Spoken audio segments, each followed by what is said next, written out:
Good morning, cadets. I welcome you back for the computer science session today. And in our previous classes, we have seen under flow of control sequences, we have studied about the conditional statements, that is, if without else, which is a unidirectional conditional statement, then loop with else, that is a bidirectional conditional statement, then if elif, it is a chain of if conditions, that is multidirectional conditional statements, and then we had seen the examples of nested if. The most important, the constructs that what we have in our case of Python is looping statements. First of all, we have to understand what do you mean by a looping. A loop is a term given for the repetition, the term repetition. If anything we want to repeat, we call it as a loop. Sometimes it may be a finite loop or sometimes it may be infinite loop. The finite loop is a one which ends at a certain point of time, whereas infinite loop which never ends. Therefore, certain important elements or components of loopings is there that we will see further.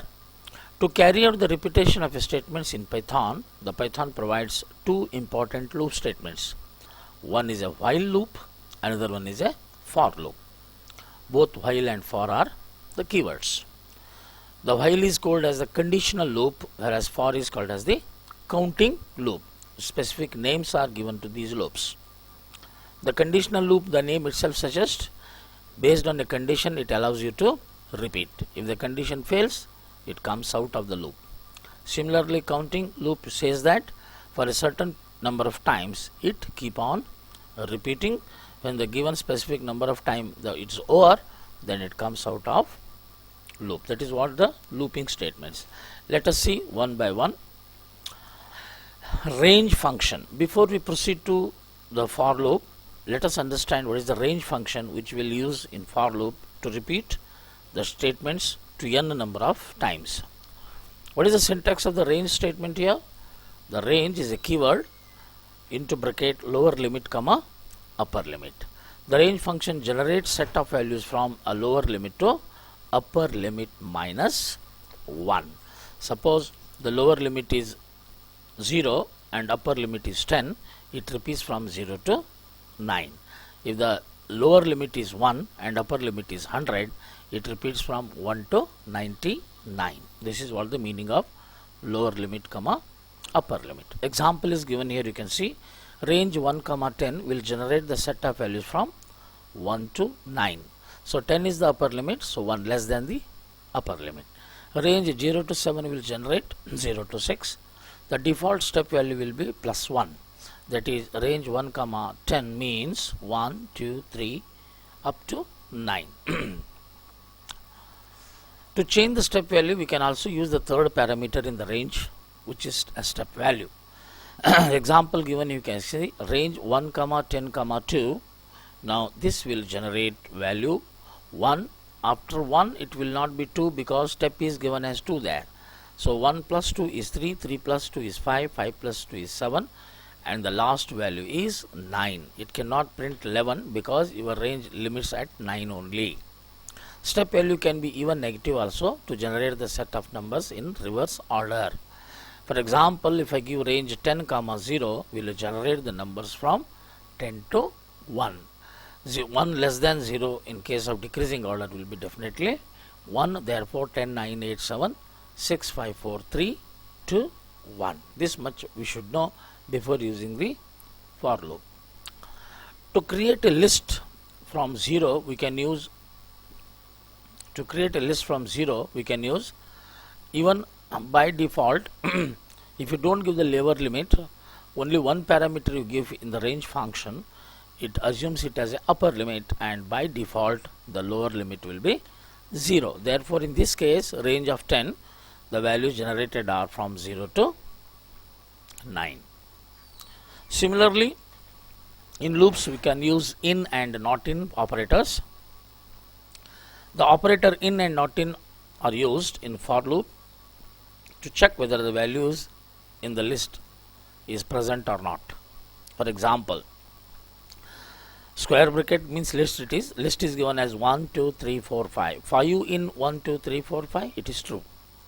Similarly, 5 in 1 2 3 4, it is false, because in first case 5 is present, therefore it is true, and in the second case 5 is not present in the list, therefore it is false. Similarly, apple is a given string. A in apple, it is definitely true. Similarly, international is a string given.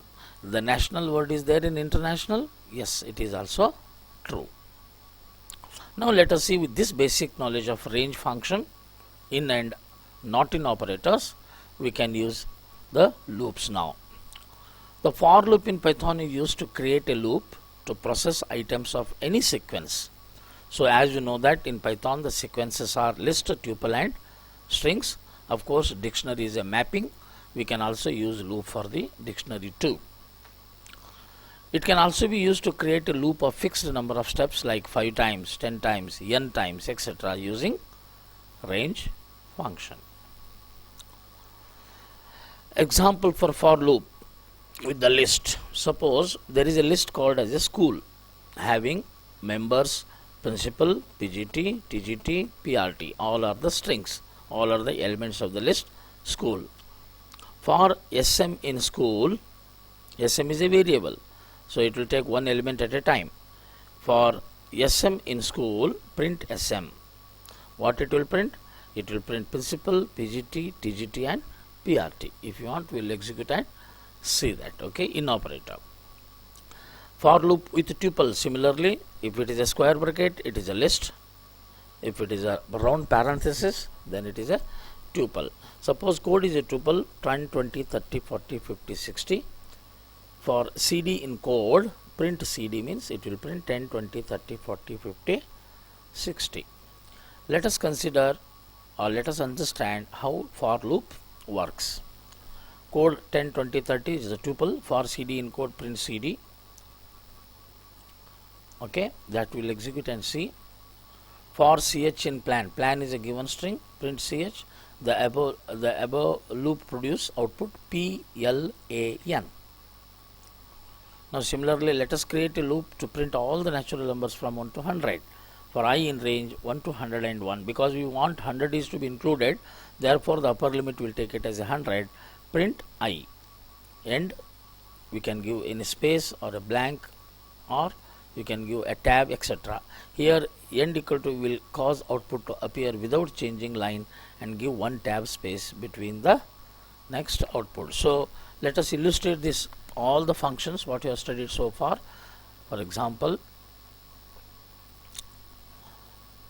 where are our loop components? I had included the loop components here. Let us see where it went.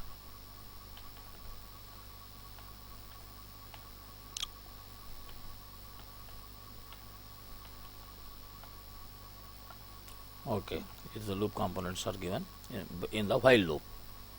Now let us see the for loop, the illustration of the range function. I will keep this here. I will go to ideally just to illustrate how exactly the for loop will work.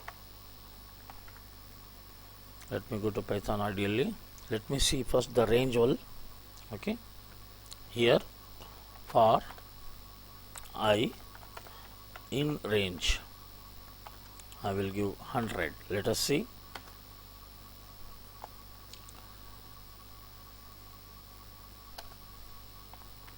Print I will take here 10 only, just for illustration. Let us print I. See 0 to 9. Now suppose I don't want these in each line. Okay, here I can give I comma end equal to blank. I can give like this also, right? Let us execute. See, now there is no blank. I can give the blank. Now here I will write once again the same statement, for loop. Here I will give one blank and I will execute. See, now the blanks are there in between. Similarly, in the example it was given /t. Let me give /t and execute. See, the tab is given between the each number. Now if you want outer loop and inner loop, lower limit and upper limit, so let me take as a 0 here. By default it has taken 0. I will take 5 as the initial value. Let me run this. What exactly it will execute? See, your starting value itself was 5, which is the initial limit, lower limit, and 10 was your upper limit. Therefore it will start from 5. Similarly, we can take the reverse way with the now here I will take from 0 to 10 only. Now I will give a step value. Let me give the step value 2. Okay, and let me execute. See, from 0 to 4, 6, 8. Now I can illustrate you about the negative steps also. Let me start with 10 and 10 to 1 or 10 to 0. Okay, I will give here the step as -1. I will give, instead of tab, I will just give the blank here. Let us run. See, 10 to 1 it is displaying here, isn't it? Okay, now if you give the same negative step 2, you just execute and see. Now it will print in the steps. So this is how the range will work. In range from lower limit to upper limit, either positive upper loop also, upward loop also, as well as the downward loop also. Okay, suppose if you want print in each line, for example I equal to, okay, I comma equal to I comma equal to 1 equal to